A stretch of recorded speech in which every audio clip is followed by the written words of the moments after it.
Good morning, good afternoon, good evening, wherever you are. Good day. Glad to see you. I am Joy Francis, and welcome back to Blind Vision with Joy Francis.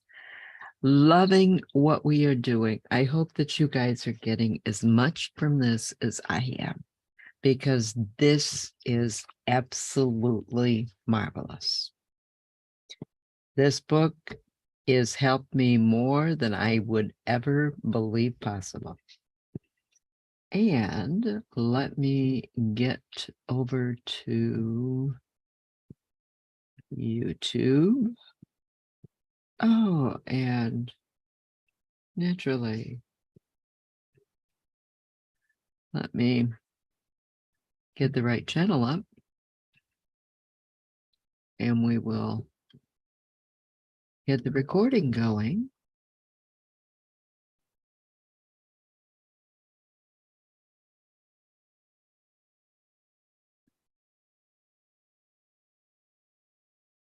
There we go. And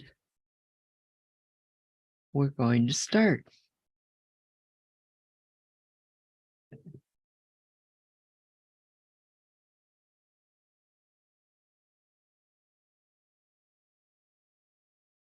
To induce faith. And let's start that over again, seeing as the volume was. No man achieved great success who is unwilling to make personal sacrifices. Chapter 10. Persistence. The sustained effort necessary to induce faith. The eighth step toward riches. Persistence is an essential factor in the procedure of transmuting desire into its monetary equivalent. The basis of persistence is the power of will. Willpower and desire, when properly combined, make an irresistible pair. Those who accumulate great fortunes are sometimes called cold-blooded or ruthless. Frequently, it is simply because their critics simply don't understand that what they have is a strong desire backed up by willpower, which they mix with persistence. It is the combination that ensures the attainment of their objectives. The majority of people are ready to throw their aims and purposes overboard and give up at the first sign of opposition or misfortune. A few carry on despite all opposition until they attain their goal. There may be no heroic connotation to the word persistence, but persistence does for your character what carbon does to iron. It hardens it to steel. The building of a fortune will involve the application of the entire 13 factors of this philosophy. These principles must be understood, and they must be applied with persistence by all who accumulate money. Your test of persistence. If you are reading this book with the intention of seriously applying the knowledge, the first test of your persistence will come when you begin to follow the 6 steps described in the 3rd chapter. Desire. Unless you are one of the few people who already have a definite goal and a definite plan for its attainment, you may read the instructions, but you will never actually apply them in your daily life. Lack of persistence is one of the major causes of failure. Moreover, my experience with thousands of people has proved that lack of persistence is a weakness common to the majority of people. However, it is a weakness that may be overcome by effort. The ease with which lack of persistence may be conquered will depend entirely upon the intensity of your desire. The starting point of all achievement is desire. Keep this constantly in mind. Weak desires bring weak results, just as a small amount of fire makes a small amount of heat. You are lacking in persistence. This weakness may be remedied by building a stronger fire under your desires. Continue reading through to the end of this book. Then go back to chapter 3 and start immediately to carry out the instructions for using the 6 steps. The eagerness with which you follow these instructions will indicate clearly how much or how little you really desire to accumulate money. If you find that you are indifferent, you may be sure that you have not yet acquired the money consciousness that you must possess before you can be sure of accumulating a fortune. Fortunes gravitate to those whose minds have been prepared to attract them, just as surely as water gravitates to the ocean. If you are weak in persistence, focus on the instructions in Chapter 11, Power of the Mastermind. Surround yourself with a mastermind group, and through the cooperation of the members of this group, you can develop persistence. You will find additional instructions for the development of persistence in Chapter 5, Autosuggestion, and in Chapter 13, the Subconscious Mind. Follow the instructions in these chapters until you build up habits that convey to your subconscious mind a clear picture of the object of your desire. From that point on, you will not be handicapped by lack of persistence. Your subconscious mind works continuously while you are awake and while you are asleep. Are you money conscious or poverty conscious? Occasional effort to apply the rules will be of no value to you. To get results, you must apply all of the rules until they become a fixed habit with you. In no other way can you develop the necessary money consciousness. Just as money is attracted to those who have deliberately set their mind on it, poverty is attracted to those whose mind is open to it. And although money consciousness must be developed intentionally, poverty consciousness develops without conscious application of habits favorable. Poverty consciousness will seize the mind that is not occupied with money consciousness. If you understand the point of the preceding paragraph, you will understand the importance of persistence in the accumulation of a fortune. Without persistence, you will be defeated even before you start. With persistence, you will win. If you have ever had a nightmare, you will realize the value of persistence. You are lying in bed, half awake, with a feeling that you are about to smother. You are unable to turn over or to move a muscle. You realize that you must begin to regain control over your muscles. Through persistent effort of willpower, you finally manage to move the fingers of one hand. By continuing to move your fingers, you extend your control to the muscles of one arm until you can lift it. Then you gain control of the other arm. You finally gain control over the muscles of one leg and then extend it to the other leg.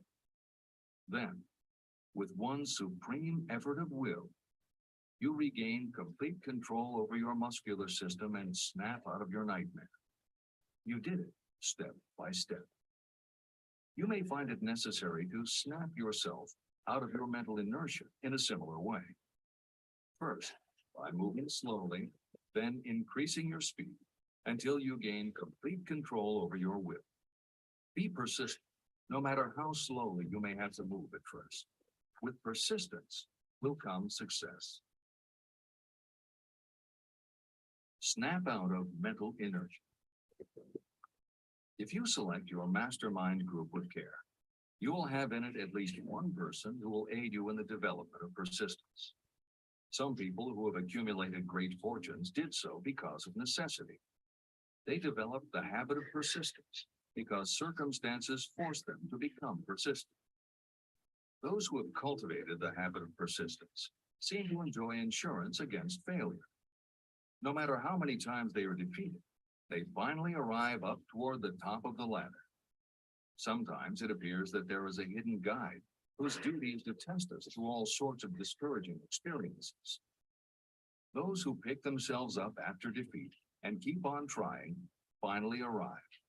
And the world says, "I knew you could do it." The hidden guide lets no one enjoy great achievement without passing the persistence test. Those who can't take it simply do not make the grade. Those who can take it are rewarded for their persistence, and in return, they get the goal they are pursuing. But that is not all. They receive something infinitely more important than material compensation: the knowledge that every failure brings with it the seed of an equivalent advantage. Persist past your failure. The people who learn from experience the importance of persistence will not accept defeat as being anything more than temporary. They are the ones whose desires are so persistently applied that defeat is finally changed into victory. we see that an overwhelmingly large number of people go down in defeat, never to rise again. We also see the few who take the punishment of defeat as an urge to greater effort. But what we do not see, what most of us never suspect of existing, is the silent but irresistible power that comes to the rescue of those who fight on in the face of discouragement. If we speak of this power at all, we call it persistence and let it go at that. One thing is sure, if you do not have persistence, you will not achieve noteworthy success in any calling. As I am writing these lines, I can look out the window and see, less than a block away, the great mysterious Broadway, the graveyard of dead hopes and the front porch of opportunity. From all over the world, people have come to Broadway seeking fame, fortune, power, love, or whatever it is that human beings call success. Once in a great while, someone steps out from the long procession of seekers, and the world hears that another person has conquered Broadway. But Broadway is not easily nor quickly conquered. Broadway acknowledges talent, recognizes genius, and pays off in money only after a person has refused to quit. The secret is always inseparably attached to one word: persistence. Editor's comments. Today we think of making it on Broadway in terms of the theater, but here Napoleon Hill uses Broadway as a metaphor for the New York arts, publishing, and entertainment industries in general.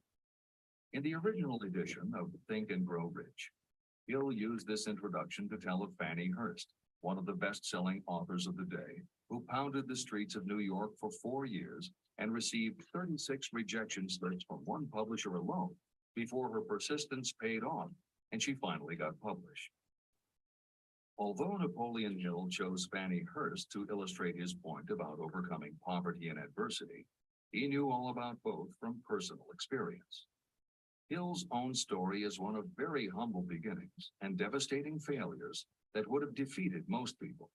It was only through his extraordinary persistence that the original edition of the book you hold in your hands was published.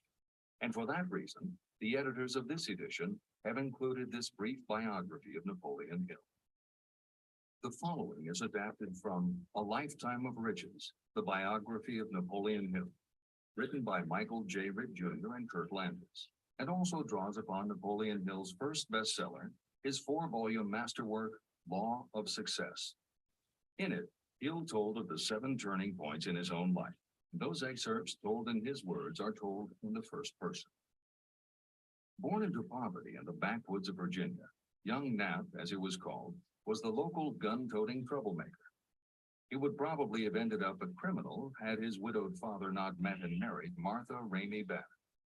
Knapp's new stepmother set out to change the family's mountain ways, and she started by trading Napoleon a typewriter for his 6-shooter pistol. She told him, "If you become as good with a typewriter as you are with that gun, you may become rich and famous and known throughout the world." Her faith and encouragement turned young Knapp around, and by the age of 15, he was submitting stories to the local newspapers and doing everything he could to get himself out of his meager circumstance. After completing high school and 1 year at a business college, he wrote an audacious letter to Rufus Ayers, one of the most powerful men in the coal industry. Hill wrote to apply for a job, but he said that he didn't want a salary. In fact, he said he would pay Ayers. Hill proposed that Ayers could charge him whatever he wanted on a monthly basis. But if at the end of 3 months Hill had proved his worth, he then would expect Ayers to pay him a salary of the same monthly amount. Ayers admired Hill's style and hired him with pay. First turning point. After finishing a course at a business college, I took a job as stenographer and bookkeeper. As a result of having practiced the habit of performing more work and better work than that for which I was paid, I advanced rapidly until I was assuming responsibilities and receiving a salary far out of proportion to my age. Hill also proved to be so trustworthy and honest that Ayers promoted him to replace the manager, making this 19-year-old the youngest manager of a mine and in charge of 350 men. Then fate reached out and gave me a gentle nudge. My employer lost his fortune, and I lost my position. This was my first real defeat, and even though it came about as a result of causes beyond my control, I didn't learn a lesson from it until many years later. Second turning point. My next position was that of sales manager for a large lumber manufacturer in the South. My advancement was rapid, and I did so well that my employer took me into partnership with him. We began to make money, and I began to see myself on top of the world again. Like a stroke of lightning out of a clear sky, the 1907 panic swept down, and overnight it rendered me an enduring service by destroying our business and relieving me of every dollar that I had. Editor's comment. The panic Hill refers to began in the summer of 1907, when a number of banks and stock brokerages declared bankruptcy. Word spread to the general public, and it created a run on the banks as depositors lined up to demand that they be given the money they had on deposit. Banks called in loans to meet the demand for cash, but those borrowers couldn't find buyers for their goods or property, so they couldn't pay back their loans. When the banks couldn't get back the money they had loaned, they repossessed the homes or businesses that the borrowers had put up as collateral. Businesses were closed, farmers were evicted from their land, jobs were lost, so even more banks were forced to close, and it just kept getting worse. America was caught in a downward spiral that was reversed only when the major Wall Street bankers and financial executives, who were themselves in danger of losing their businesses, stepped in to shore up troubled banks. It was in large part because of the bank panic of 1907 that legislation was enacted in 1913 to create the Federal Reserve System. This is the end of the editor's comments. Third turning point. This was my first serious defeat. I mistook it then for failure, but it was not. And before I complete this lesson, I will tell you why it was not. It required the 1907 panic and the defeat that it brought me to redirect my efforts from the lumber business to the study of law. I entered law school with a firm belief that I would emerge doubly prepared to catch up with the end of the rainbow and claim my pot of gold. Napoleon Hill planned to put himself and his brother through law school by writing articles for Bob Taylor's magazine. It was through the magazine that he arranged the fateful meeting with Andrew Carnegie, described at the beginning of this book. As was noted there, when Carnegie proposed the idea of writing the philosophy of success, he told Hill that he would have to earn his own way. I attended law school at night and worked as an automobile salesman during the day. Because of the job, I saw the need for trained automobile mechanics. I opened an educational department in the manufacturing plant and began to train ordinary machinists in automobile assembly and repair work. The school prospered, paying me over $1,000 a month in net profits. My banker knew that I was prospering. Therefore, he loaned me money with which to expand. The peculiar trait of bankers is that they will loan us money without any hesitation when we are prosperous. My banker loaned me money until I was hopelessly in his debt. Then he took over my business as calmly as if it had belonged to him, which it did. From an income of more than $1,000 a month, I was suddenly reduced to poverty. For the third time, Hill had experienced defeat, but he was not beaten. He got another job, and all the while continued to work on the Carnegie Project. Fourth turning point, 1912. Because my wife's family had influence, I secured the appointment as assistant to the chief counsel for one of the largest coal companies in the world. I was among friends and relatives, and I had a position that I could keep for as long as I wished without exerting myself. What more did I need? Nothing, I was beginning to say to myself.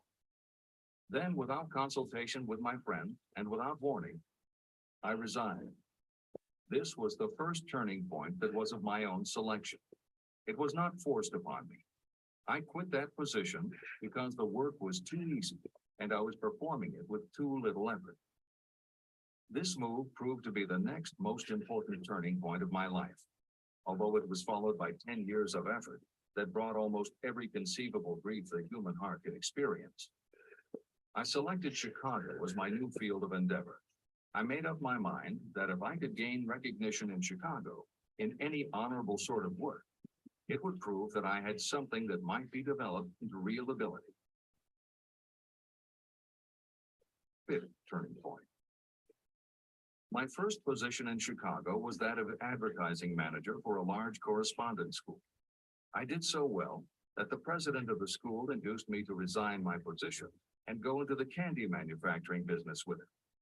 We organized the Betsy Ross Candy Company, and I became its first president. The business grew rapidly, and soon we had a chain of stores in 18 different cities. They did so well, in fact, Hill's partners decided they wanted to take over the business. They had Hill arrested on a false charge and then offered to withdraw the charge if he would turn over to them his interest in the business. Outraged at the suggestion, Hill refused. When the case went to court, his partners failed to appear for the hearing. Hill sued them for malicious damage to his character. The judge's ruling completely vindicated Hill and allowed him the option to have his partners thrown in jail. Being arrested seemed at the time a terrible disgrace, even though the charge was false. It was not a pleasant experience, and I would not wish to go through a similar experience again.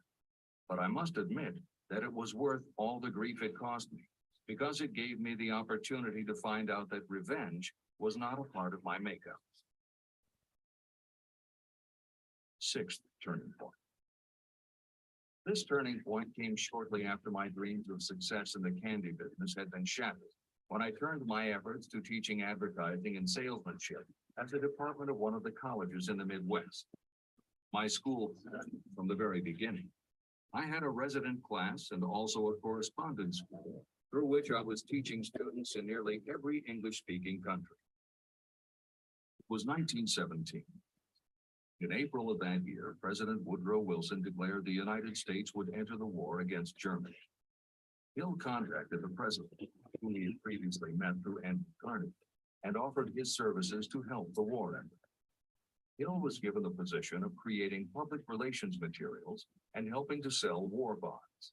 When not operating his school, he threw himself into his war work, for which he insisted that he be paid only $1 a year. Then came the second military draft, and it practically destroyed my school, as it caught most of those who were enrolled as students. At one stroke, I charged off more than $75,000 in tuition fees. Once more, I was penniless, despite the fact that Hill had to scrape just to get by. He continued to work for President Wilson and continued to refuse to take any compensation. Though Hill had a family to support, and the ridicule of his relatives put a tremendous strain on relations, he also continued to work on the Carnegie Project. Hill later said, "Believe me, there were times when between the needling of my relatives and the hardships I endured, it was not easy to maintain a positive mental attitude and persevere. Sometimes in barren hotel rooms, I almost believed my family was right. The thing that kept me going was my conviction that one day I would not only successfully complete my work, but also be proud of myself when it was finished." Seventh turning point. To describe the seventh of the turning points in my life, I must go back to November 11th, 1918, Armistice Day, the end of the World War. The war had left me without a penny, as I have already said, but I was happy to know that the slaughter had ceased and reason was about to reclaim civilization. The time had come for another turning point. I sat down at my typewriter, and to my astonishment, my hands began to play a tune on the keyboard. I had never written so rapidly or so easily before. I did not plan or think about what I was writing. I just wrote whatever came into my mind. What Hill wrote was a long essay in which he described a new idealism based on the golden rule that he thought could emerge from the war. He declared that he would help spread the word and promised that somehow he was going to find the money to launch a new magazine to be called Hill's Golden Rule. He took his essay to George Williams, a Chicago printer he had met while working at the White House, and by early January of 1919, Hill's Golden Rule magazine was on the newsstand. The first issue was 48 pages. In the beginning, with no money to pay anyone else, Hill wrote and edited every word himself, changing his writing style for each article as well as using a variety of pen names. Additional staff was hired later, which soon led to problems on the inside and on the outside, and Williams attempted to buy out Hill's share of the business. But when Hill realized that one stipulation of the buyout prevented him from any involvement in a competing publication, in October of 1920, he simply left. By April of 1921, he had raised the money for a new publication, Napoleon Hill's Magazine, the foundation of which was again the Golden Rule. But it also expanded into presenting many of the principles of success that would become the basis of Hill's later books. The magazine's acceptance and success also led to Hill's success as a speaker and motivator, which led to even greater success for the magazine. At the same time, Napoleon Hill was working with one of the inmates of a penitentiary to develop a correspondence course, which he took to the prisons to encourage prisoner rehabilitation. Most everything Hill did during this time was successful, and the success of the prison program was significant. But the greed of two members of the board of directors, one of whom was the prison chaplain, eventually led in 1923 to the demise of not only the educational rehabilitation programs, but also the magazine and numerous other successful offshoot ventures. The bleak irony, as Michael Ritt notes in A Lifetime of Riches, was that few enterprises in the 1920s could have been more idealistic or humanitarian in concept. Yet in seeking to stir goodness in men's souls, these enterprises had stirred mean-spirited men to a bloodlust that destroyed everything. Without his magazine, Hill went back to teaching and lecturing, which led to an introduction to a crusading newspaper publisher, Don Mellett, who offered to help Hill publish the results of his work on the Carnegie Project. At this same time, Mellett learned that prohibition gangsters were selling narcotics and bootleg liquor to school children in Canada, and members of the local police force were being bribed to do nothing about it. Mellett was outraged and wrote an expose in his Canton Daily News, while Hill contacted the governor to implement a state investigation of the corrupt police department. A week before Hill and Mellett were to finalize the financing for the publication of Hill's book, Don Mellett was ambushed outside his home and assassinated by a gangster and a renegade cop. They tried to kill Hill, too, but through pure luck he escaped and fled to the Smoky Mountains, where he remained holed up in a backwoods shack for most of a year. Destitute and in fear for his life, he lapsed into a state of deep depression. Then, in one extraordinary night of self-analysis, he willed himself out of his depression and resolved to finish the challenge Carnegie had posed almost 20 years earlier. Hill went to Philadelphia, convinced a publisher to put up the money, then worked night and day for almost 4 months to finish the manuscript. In March of 1928, Hill published the results of his efforts, a multi-volume masterwork entitled Law of Success. No one had ever seen anything like it. It was a phenomenon, a runaway bestseller. A little over a year later, while Hill was finally enjoying the fruits of his long labors, the stock market crash of '29 hit. The bottom fell out of everything, including the market for books. Though he never gave up on his vision, like the rest of America, Hill struggled through the Depression. He lectured, he wrote, and he taught in every way he could. But it was very hard to preach personal achievement to a country that had lost faith in itself. Napoleon Hill made it his personal mission to turn the tide by creating a variety of self-help programs. But it became disappointingly apparent that it was going to take more than one man to do it. Was elected president, he reached out to Hill. Though Napoleon Hill was an avowed capitalist, he believed enough in the ultimate goal of FDR's policies that he committed himself to helping the new administration. Throughout the Depression years, he became a close confidant of the president's, helping to guide Roosevelt in his efforts to revitalize America. It is said that it was Hill who gave FDR the famous line, "We have nothing to fear but fear itself." And though Hill was dead broke, just as he had done for President Wilson, he refused to accept more than $1 a year for his efforts. In 1937, as America was finally beginning to see glimmerings of hope that the Great Depression might end, Hill convinced his publisher that America now needed a book to help shake off the mental and emotional stigma of those terrible times. He was right.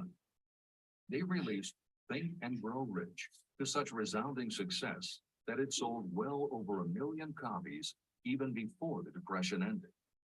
At this writing, it has sold more than 60 million copies worldwide, and to this day, it still sells more than 1 million copies a year in its various editions. Take your own persistence inventory.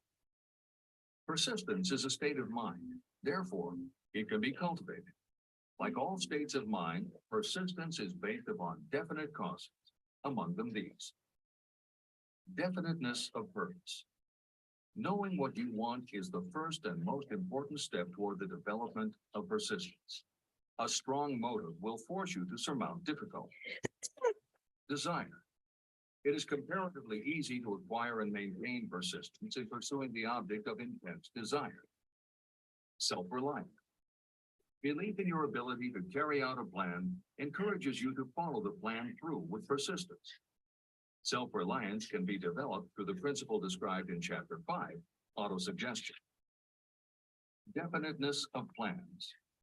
Organized plans, even ones that may be weak or impractical, encourage persistence. Accurate knowledge. Knowing that your plans are sound, based upon experience or observation, encourages persistence. Guessing instead of knowing destroys persistence. Cooperation. Sympathy, understanding, and cooperation with others tend to develop persistence. Willpower. The habit of concentrating your thoughts on making plans to attain your definite purpose leads to persistence. Habit. Persistence is the direct result of habit. The mind absorbs and becomes a part of the daily experiences upon which it feeds. Fear, the worst of all enemies, can be overcome by forcing yourself to perform and repeat acts of courage. Everyone who has seen active service in war knows this. Take inventory of yourself and determine what you are lacking in this essential quality of persistence. Measure yourself point by point and see how many of the previous 8 factors of persistence you lack. The analysis may lead to discoveries that will give you a new understanding of yourself and what you need to get ahead. The following is a list of the real enemies that stand between you and achievement. These are not only the symptoms indicating weakness of persistence, but also the deeply seated subconscious causes of this weakness. Study the list carefully and face yourself squarely if you really wish to know who you are and what you are capable of doing. These are the weaknesses that must be mastered by anyone who really wants to accumulate riches. 1. Failure to recognize and to define clearly exactly what you want. 2. Procrastination, with or without cause, usually backed up with a long list of alibis, excuses. 3. Lack of interest in acquiring specialized knowledge. 4. Indecision and the habit of passing the buck instead of facing issues squarely, also backed by alibis and excuses. 5. The habit of relying upon excuses instead of making definite plans to solve your problems. 6. Self-satisfaction. There is little remedy for this and no hope for those who suffer from it. 7. Indifference, usually reflected in your readiness to compromise rather than meet opposition as fighting. 8. The habit of blaming others for your mistakes and accepting circumstances as being unavoidable. 9. Weakness of desire because you neglected to choose motives that will push you to take action. 10. Willingness to quit at the first sign of defeat, based upon one or more of the 6 basic fears. 11. Lack of organized plans that you have written out so they can be analyzed. 12. The habit of neglecting to act on ideas or to grasp opportunity when it presents itself. 13. Wishing instead of willing. 14. The habit of compromising with poverty instead of aiming at riches. A general lack of ambition to be, to do, or to own. 15. Searching for all the shortcuts to riches, trying to get without giving a fair equivalent, usually reflected in the habit of gambling or trying to drive unfair bargains. 16. Fear of criticism resulting in failure to create plans and put them into action because of what other people might think, do, or say. This is one of your most dangerous enemies because it often exists in your subconscious mind. You may not even know that it's there. See the 6 basic fears in the last chapter. If you fear criticism, following is an examination of the symptoms of the fear of criticism. The majority of people permit relatives, friends, and the public at large to influence them so that they cannot live their own lives because they fear criticism. Many people make mistakes in marriage, but stay married, then go through life miserable and unhappy because they fear criticism. Anyone who has submitted to this form of fear knows the irreparable damage it does by destroying one's ambition and the desire to achieve. Millions of people neglect to go back and get an education after having left school because they fear criticism. Countless numbers of men and women permit relatives to wreck their lives in the name of family duty because they fear criticism. Duty does not require you to submit to the destruction of your personal ambitions and the right to live your own life in your own way. People refuse to take chances in business because they fear the criticism that may follow if they fail. The fear of criticism in such cases is stronger than the desire for success. Too many people refuse to set high goals for themselves because they fear the criticism of relatives and friends who may say, "Don't aim so high, people will think you're crazy." When Andrew Carnegie suggested that I devote 20 years to the organization of a philosophy of individual achievement, my first impulse was fear of what people might say. His suggestion was far greater than anything I had ever conceived for myself. My first instinct was to create excuses, all of them traceable to the fear of criticism. Something inside of me said, "You can't do it. The job is too big and require too much time. What will your relatives think of you? How will you earn a living? No one has ever organized a philosophy of success. What right have you to believe you can do it? Who are you anyway to aim so high? Remember your humble birth. What do you know about philosophy? People will think you were crazy," and they did. "Why hasn't some other person done this before now?" These and many other questions flashed into my mind. It seemed as if the whole world had suddenly turned its attention to me with the purpose of ridiculing me into giving up all desire to carry out Mr. Carnegie's suggestion. Later in life, after having analyzed thousands of people, I discovered that most ideas are stillborn. To grow, ideas need the breath of life injected into them through definite plans of immediate action. The time to nurse an idea is at the time of its birth. Every minute it lives gives it a better chance of surviving. The fear of criticism is what kills most ideas that never reach the planning and action stage. Breaks can be made to order. Many people believe that success is the result of lucky breaks. There may be something to this, but if you depend upon luck, you will almost surely be disappointed. The only break anyone can afford to rely on is a self-made break. These come through the application of persistence. The starting point is definiteness of purpose. Editor's comments. In 1999, Mark Myers, editor of one of the country's most influential self-help newsletters, Bottom Line Personal, wrote a book entitled How to Make Luck: 7 Secrets Lucky People Use to Succeed. In it, he tells of a study that was done by the psychology department at the University of Hertfordshire near London. They assembled a group of people, half of whom either thought themselves lucky or were considered to be lucky by others. The other half of the group believed they were unlucky. They were all brought to campus to watch a computerized random coin toss. Each person watched as a cartoon elf came on screen and flipped a coin. Each was asked to call heads or tails. The results of the experiment proved that the unlucky group guessed right approximately the same number of times as the lucky group. In follow-up interviews, the researchers concluded that the only difference between so-called lucky and unlucky people was that the lucky people tended to remember the good things that had happened in their lives, and those that thought they were unlucky tended to dwell on the bad things. The scientific fact is that luck, in terms of calling a coin toss, spinning a wheel, or turning a card, is completely random, and there is nothing we can do about it.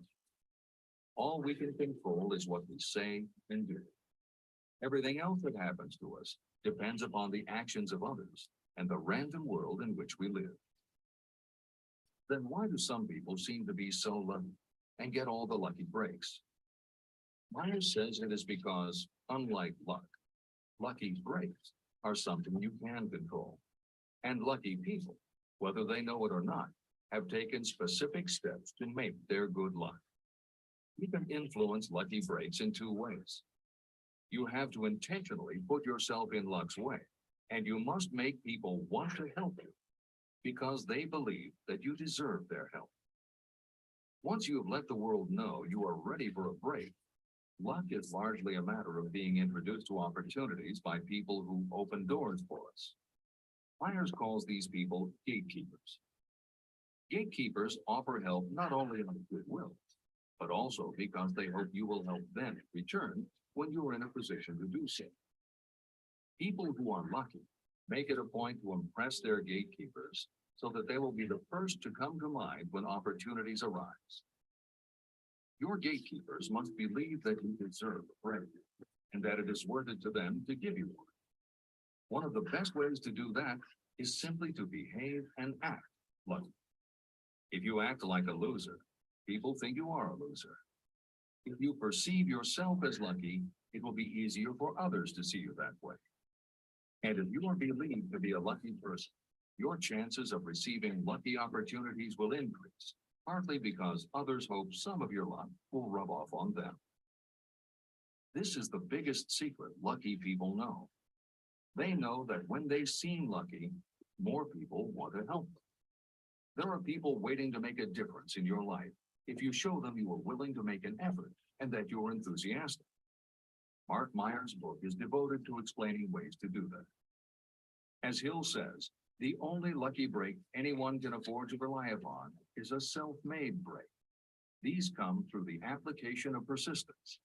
The starting point is definiteness of purpose. This is the end of the editor's comments. If you stop the first 100 people you meet on the street and ask them what they want most in life, 98 of them would not be able to tell you. If you press them for an answer, some will say security, many will say money, a few will say happiness, and others will say fame and power. Some might tell you they want social recognition, ease in living, the ability to sing, dance, or write. But none of them will be able to give you the slightest indication of a plan by which they hope to attain these vaguely expressed wishes.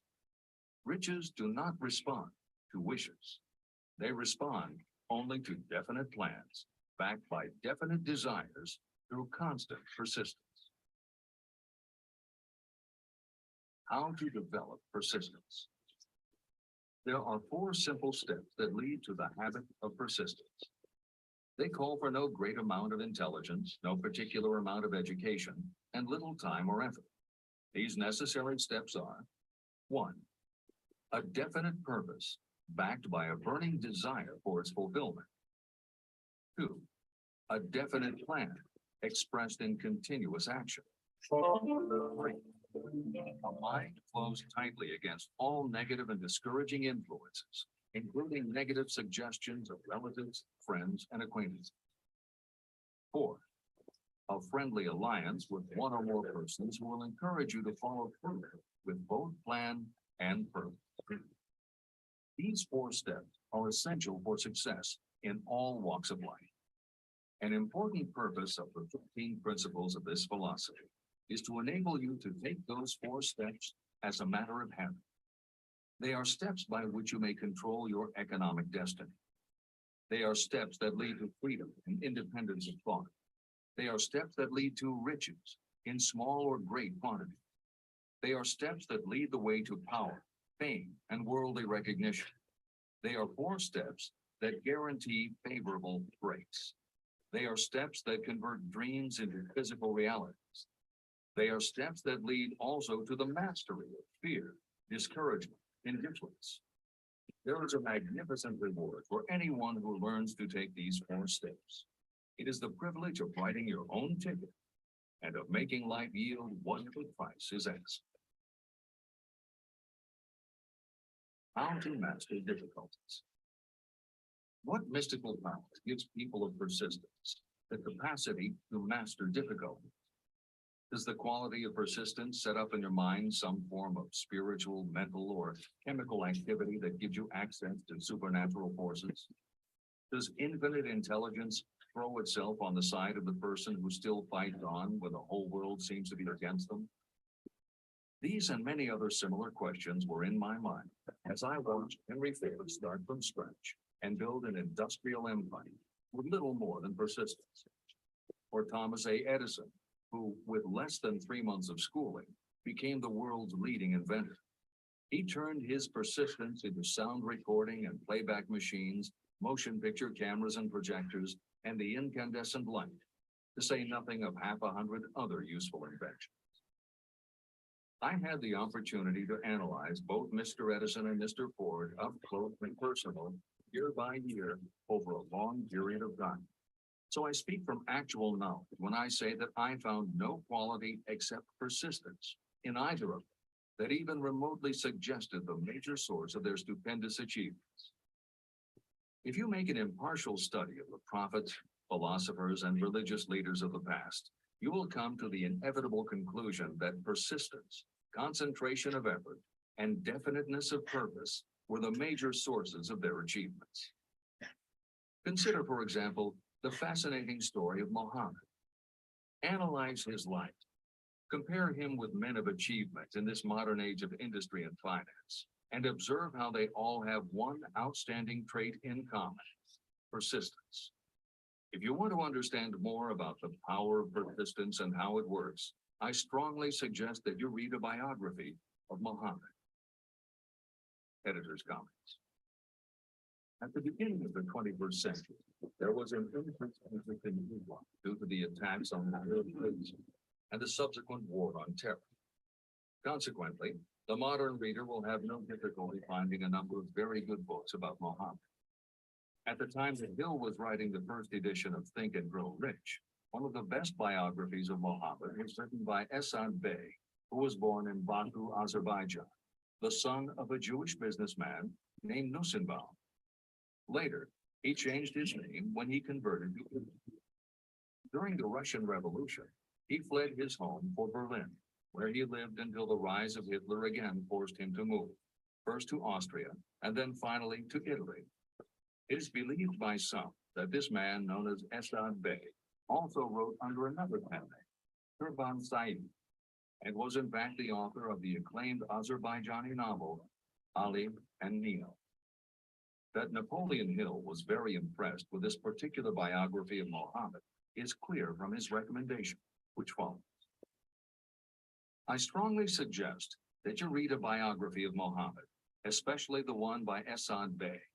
This brief review of that book, which appeared in the Herald Tribune, will provide a preview of the rare treat in store for those who take the time to read the entire story of one of the most astounding examples of the power of persistence known to civilization. The Last Great Prophet, reviewed by Thomas Suter. Muhammad was a prophet, but he never performed a miracle. He was not a mystic. He had no formal schooling. He did not begin his mission until he was 40. When he announced that he was the messenger of God, bringing word of the true religion, he was ridiculed and labeled a lunatic. Children tripped him, and women threw filth upon him. He was banished from his native city, Mecca, and his followers were stripped of their worldly goods and sent into the desert after. When he had been preaching 10 years, he had nothing to show for it but banishment, poverty, and ridicule. Yet before another 10 years had passed, he was dictator of all Arabia, ruler of Mecca, and the head of a new world religion which was to sweep to the Danube and the Pyrenees before exhausting the impetus he gave it. That impetus was threefold: the power of words, the efficacy of prayer, and man's kinship with God. His career never made sense. Muhammad was born to impoverished members of a leading family of Mecca. Because Mecca, the crossroads of the world, home of the magic stone called the Kaaba, great city of trade and the center of trade routes, was unsanitary, its children were sent to be raised in the desert by Bedouins. Muhammad was thus nurtured, drawing strength and health from the milk of nomad vicarious mothers. He tended sheep and soon hired out to a rich widow as leader for caravans. He traveled to all parts of the Eastern world, talked with many men of diverse beliefs, and observed the decline of Christianity into warring sects. When he was 28, Khadijah, the widow, looked upon him with favor and married him. Her father would have objected to such a marriage, so she got him drunk and held him up while he gave the paternal blessing. For the next 12 years, Muhammad lived as a rich and respected and very shrewd trader. Then he took to wandering in the desert. And one day he returned with the first verse of the Quran and told Khadijah that the archangel Gabriel had appeared to him and said that he was to be the messenger of God.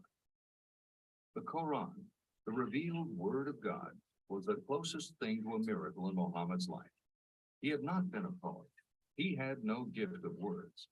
Yet the verses of the Quran, as he received them and recited them to the faithful, were better than any verses which the professional poet of the Christ could produce. This, to the Arabs, was a miracle. To them, the gift of words was the greatest gift. The poet was all-powerful. In addition, the Quran said that all men were equal before God, that the world should be a democratic state, Islam. It was this political heresy, plus Muhammad's desire to destroy all the 360 idols in the courtyard of the Kaaba, which brought about his banishment. The idols brought the desert tribes to Mecca, and that meant trade. So the businessmen of Mecca, the capitalists, of which he had been one, set upon Muhammad. Then he retreated to the desert and demanded sovereignty over the world. The rise of Islam began. Out of the desert came a flame which would not be extinguished. A democratic army, fighting as a unit and prepared to die without wincing. Muhammad had invited the Jews and Christians to join him, for he was not building a new religion. He was calling all who believed in one God to join in a single faith. If the Jews and Christians had accepted his invitation, Islam would have conquered the world. They didn't. They would not even accept Muhammad's innovation of humane warfare. When the armies of the Prophet entered Jerusalem, not a single person was killed because of his faith. When the Crusaders entered the city, centuries later, not a Muslim man, woman, or child was spared. But the Christians did accept one Muslim ideal: the place of learning, the university.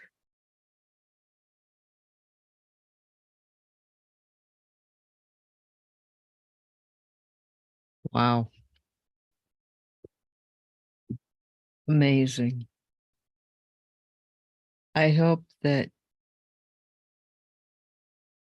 you are enjoying as much as I enjoy. I think I could read this book over and over and over and over again. And every time I read it, I will hear something different. I'll learn something different. There's always something new for me to think about. And I've known the story of Muhammad. I've known the story of the Quran. I've known that if you look at all of our cultures, they're based on much of the same things. They're based on what you give is what you are going to get back. And that is such a basic, simple principle. And all we have to do is persist. Find our definiteness of purpose and make the decision. The decision is the first step in my thoughts. We have to make the decision. What are we going to do? How are we going to do it?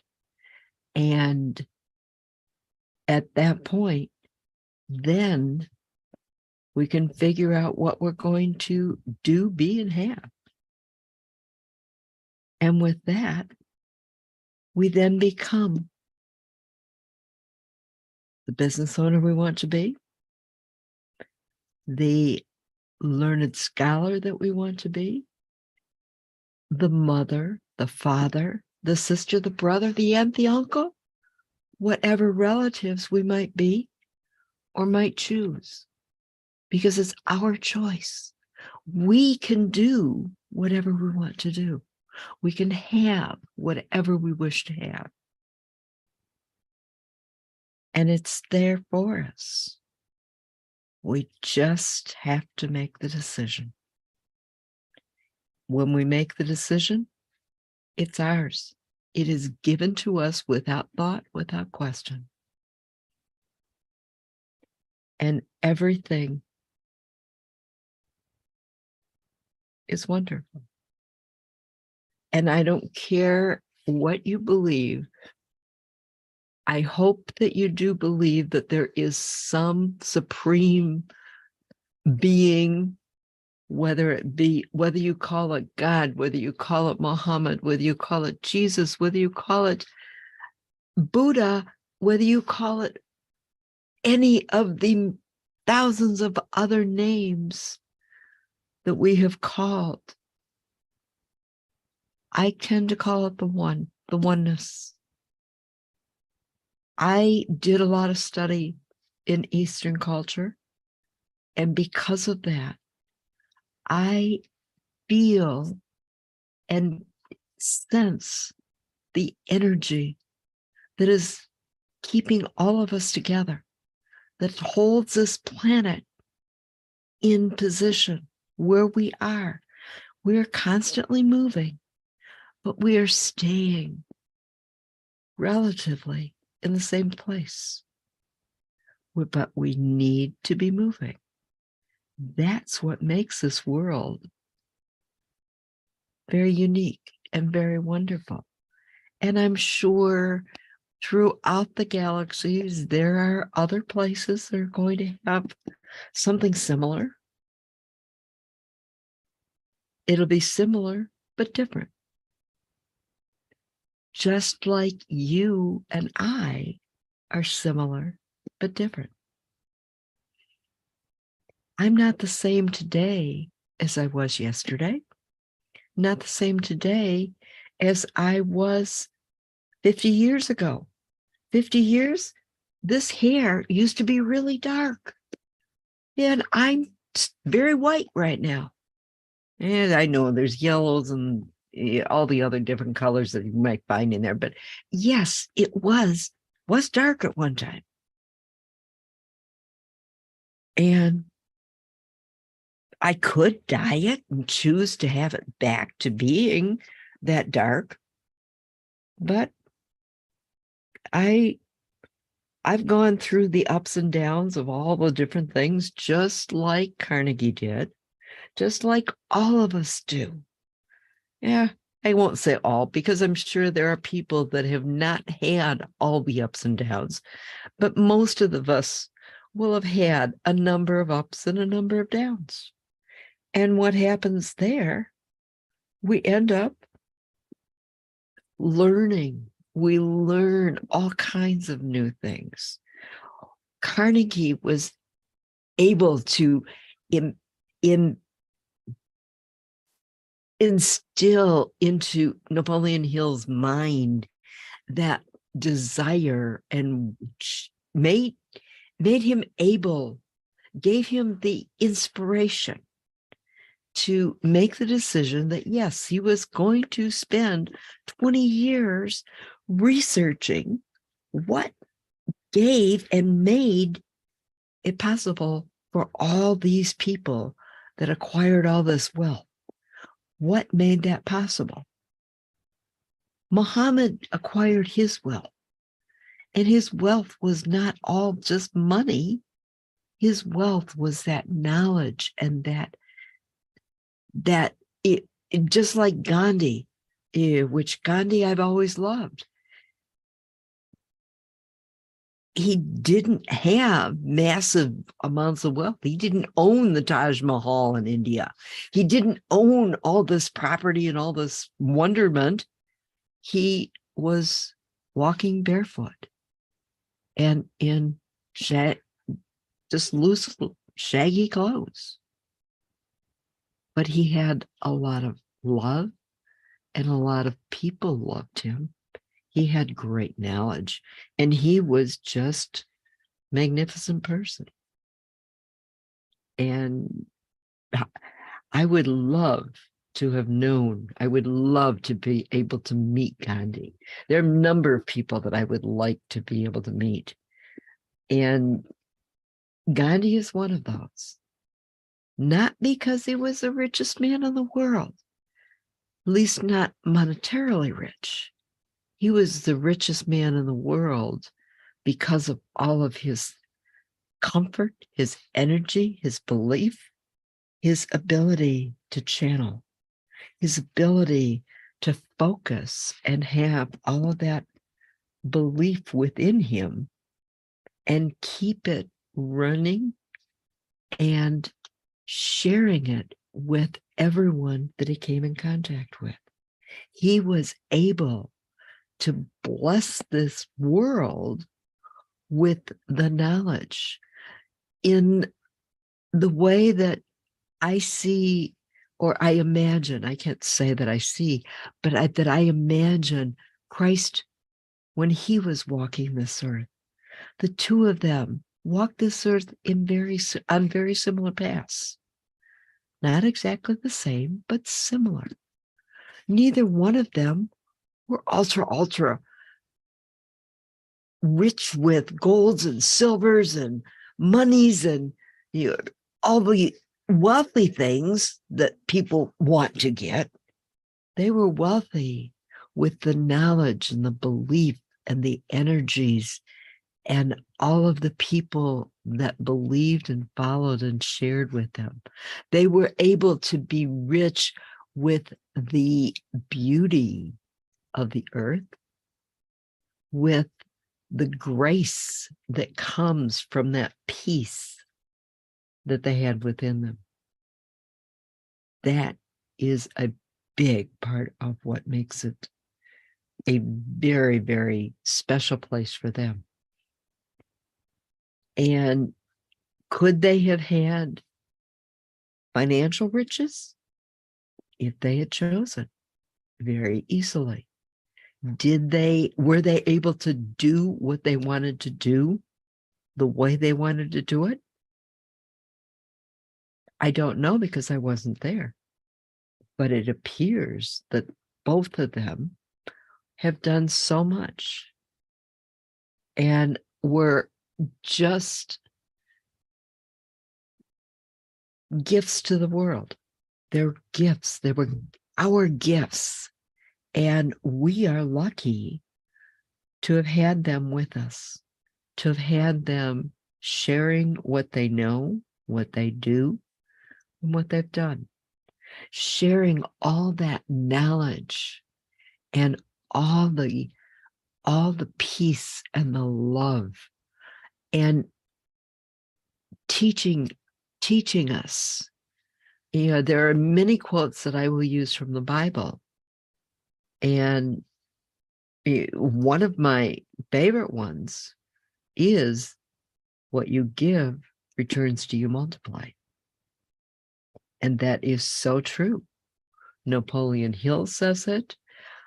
I have not read the Quran, but I will bet that quote is in the Quran in its own words, going to be very, very similar, because there are so many of the same things that were said in the Quran as are said in the Bible. And all we have to do is accept and believe that we're part of this one big spirit this one major piece of this earth that is magnificent and expanding and growing and being alive. And because we are alive, we're able to do. So I probably could go on for hours and hours and hours talking about the energy and the oneness and the peace that we receive, the peace that we get when we are able to join as part of that overall being, when we can join energy. When we get married, it is the two shall become one. And that is the two joining the energies. And it is always what we're looking for. Is it always perfect? No. Are we always able to do everything we want to do? No. Have we got the ability to make change and do something different? Yes. And when things fall down, can we pick it up and rearrange it and put it back together again? You better believe it. You just have to choose what you want.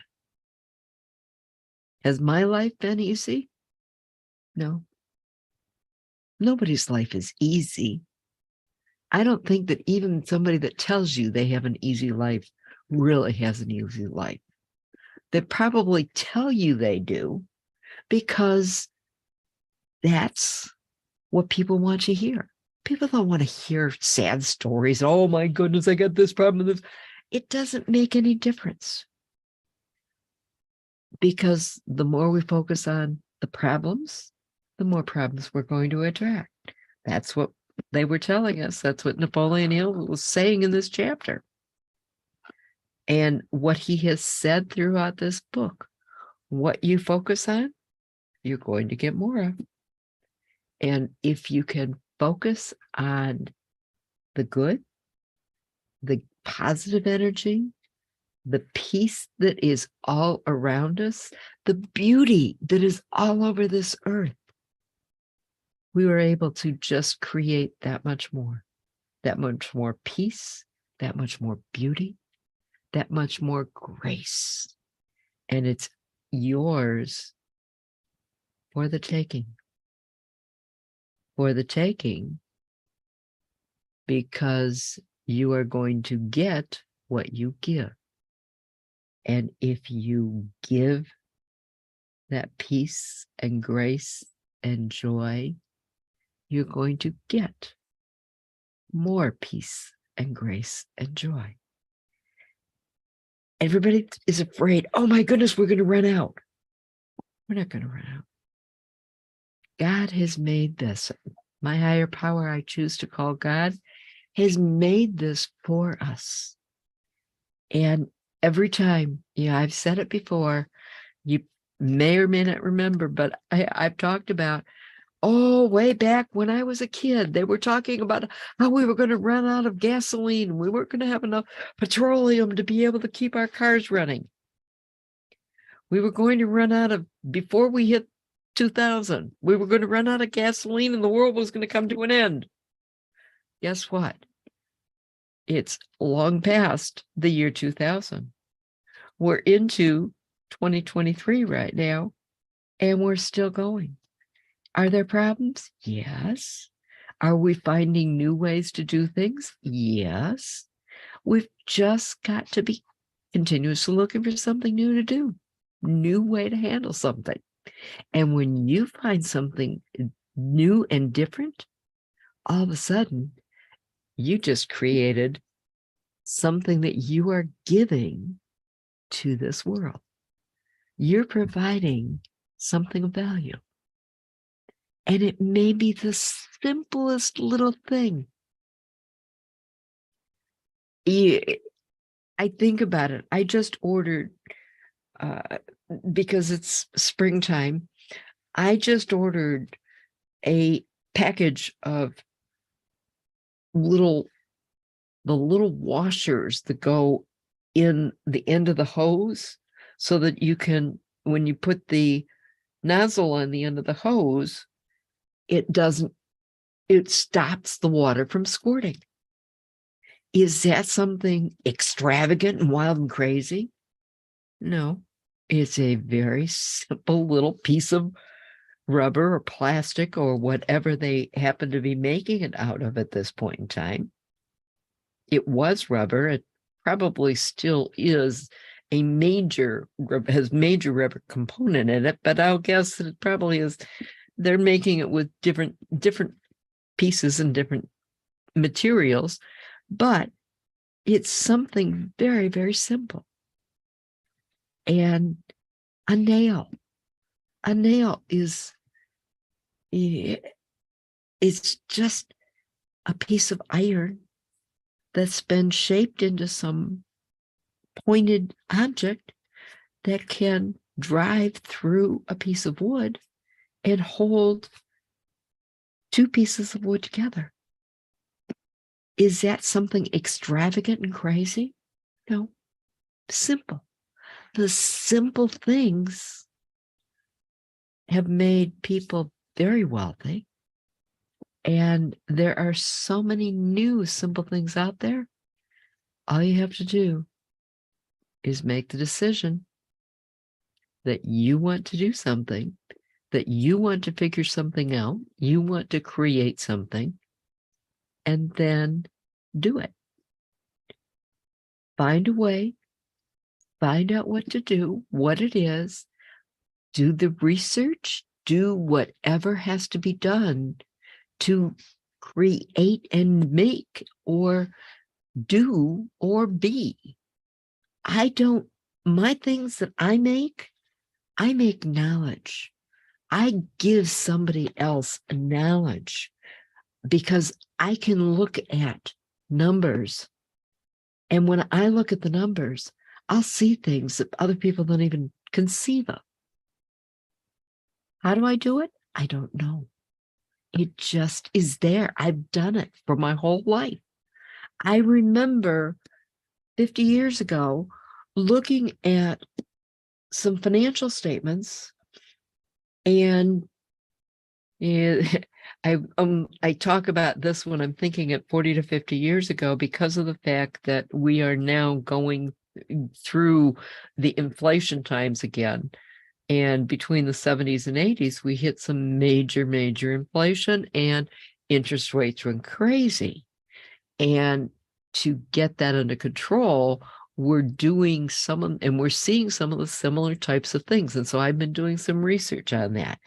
And I found, I looked at various banks and things at that point in time, and I had seen a couple of banks that I said, yeah, this is a problem, and this has got a problem, and this one's got a problem. I saw 3 banks that were, I'm local Metro Detroit area. I was looking at banks that were in Chicago, in the Chicago area. And the son of the CEO wanted to make some investments, wanted to buy some investments in 2 of those banks. And I said, no. He was not happy with me, but those 2 banks that he wanted to invest in that I said no to, they went under. Just like we've recently had our banks here. And the Silicon Valley Bank and I forget the other one, the other one's name, but we just had 2 banks that lost it. And we've had a lot of confrontation, a lot of problems. But I look at these numbers and I can spot that. And that's a gift that I was given. And if I don't share that with somebody, shame on me. Just like if you don't share what it is that you see and find within what you're able to do, shame on you. We are given this, and it is our duty to be able to share it with the world, to share it to the world. Yeah, share it to the world, but we'll share it with the world so that everyone can enjoy and do well. And that's what life is all about. And so I've talked, I could keep going on this because this is my stuff. I love this. Between gratitude and money, you can keep me talking for years and years and years. And it's going to be a lot of days that I will just keep talking about some of the things that I see and what I see. And when I spot another bank, I wasn't looking at banks specifically. I was not looking particularly at any types of investments recently because things were just not in an investment state for me. Because right now, I personally believe your investments, you want to diversify and you want to allow yourself, if you're not familiar with Robert Kiyosaki, listen to the man. He believes, as I do, that we all need to be investing in hard money, the real money being defined as the assets that are not controlled by people. They are controlled by the earth. They're in the earth. We cannot get more of it. Our golds, our silvers, our platinums, our precious metals. Those are the things that we want to be investing in. And there are ways that you can invest. You don't have to be investing hundreds and thousands of dollars to be able to get them. You can invest small amounts and get small amounts of gold and silver. And there are many different ways and different things you can do with it. So look at it, think about it, but allow yourself to do the things that are going to take care of you. Because as I say every week and every time I talk, my favorite closing is that if nobody has told you yet today that they love you, let me be the first. I love you because you are you. And that is very special. With that, I'm going to say good night. I'm grateful for all of you being here, and I look forward to seeing you next week. And we will continue with the next chapter of Napoleon Hill's. Ooh, there we go. We will continue with the next chapter. I will see you next week.